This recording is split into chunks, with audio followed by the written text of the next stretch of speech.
So the first video is about this guy named Josh Kaufman and his wife Kelsey.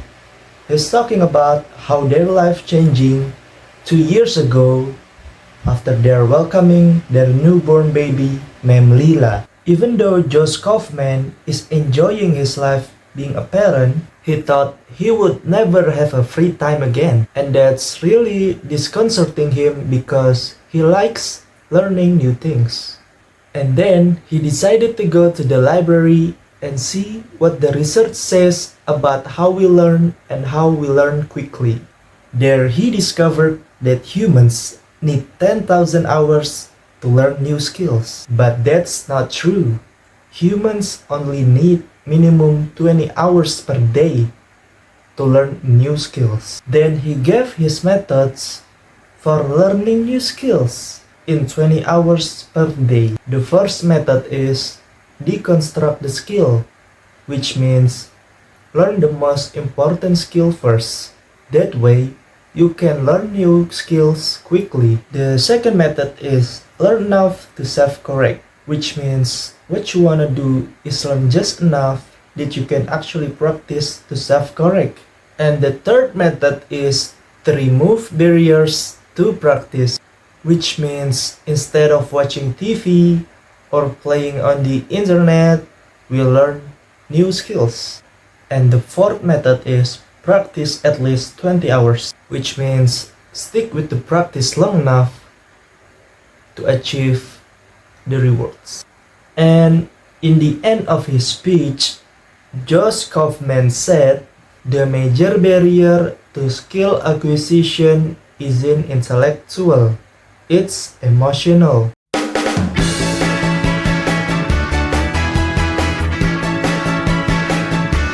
And the second video is from this woman.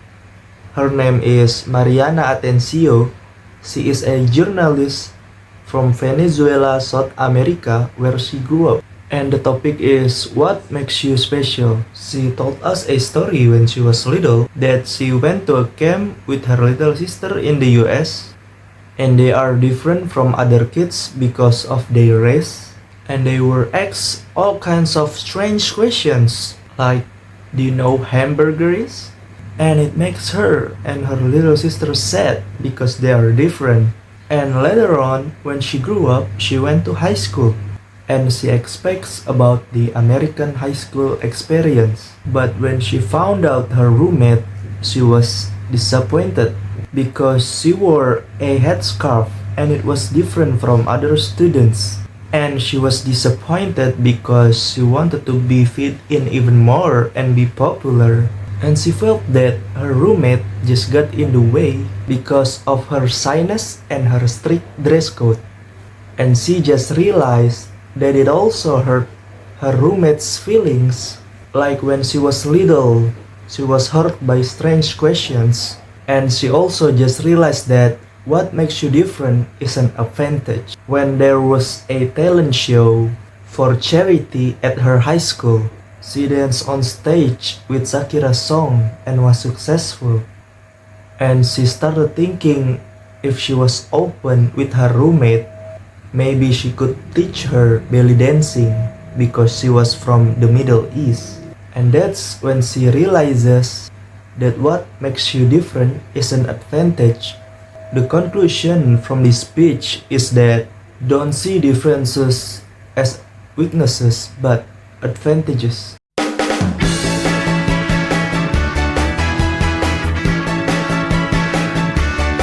And the third video is from this girl. Her name is Mithila Palkar. She is an actress from India, and the topic she is talking about is it is okay to not have a plan. So she told us a story that her friend decided to go to Mumbai to meet with his celebrity crush. And he knows to meet with his celebrity crush, he has to get into showbiz, so he did it.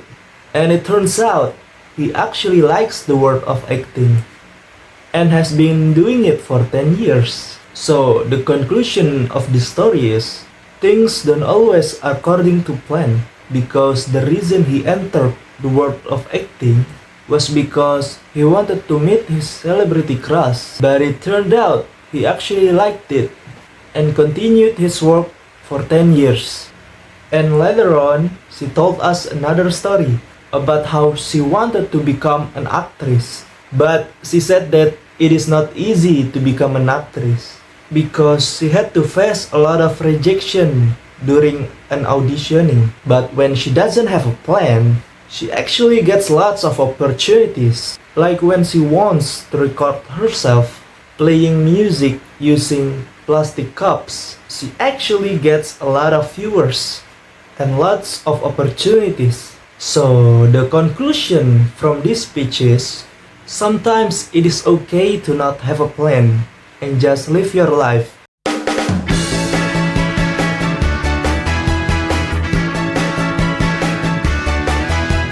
And the fourth video is from this guy.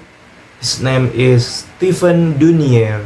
And the topic this guy talking about is how to achieve your most ambitious goals. First, he tells us a story of a painter and a tennis player who achieved their dream with a technique called marginal improvement. And then he told us about himself that he always got C grades before getting to know this technique called marginal improvement. And after he learned this technique, he got good grades every semester. An example of what he does is, if he is given a text, he only does it for 5 to 10 minutes. And after that, he refreshes his mind again with fun activities. And this technique not only successful in his academics, but also in the place where he works and in his daily life. And he also learned German with this technique when he went to work. Instead of listening to music,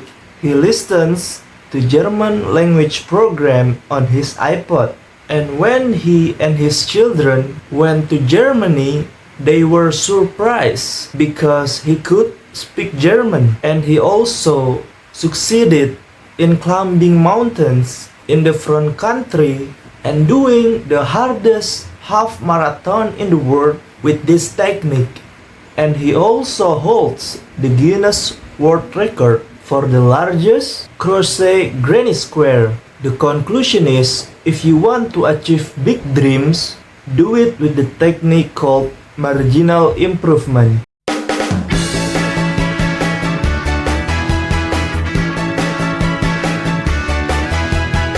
And the fifth video is from this woman. Her name is Roxanne Pomeranz. So Roxanne Pomeranz explores the profound impact of language barriers on communication, relationships, and cultural understanding. She begins by discussing how children have a natural ability to acquire multiple languages when exposed at an early age, particularly before the critical period of 7 years old. This early exposure not only enhances their cognitive abilities, but also shapes their social interactions and worldview.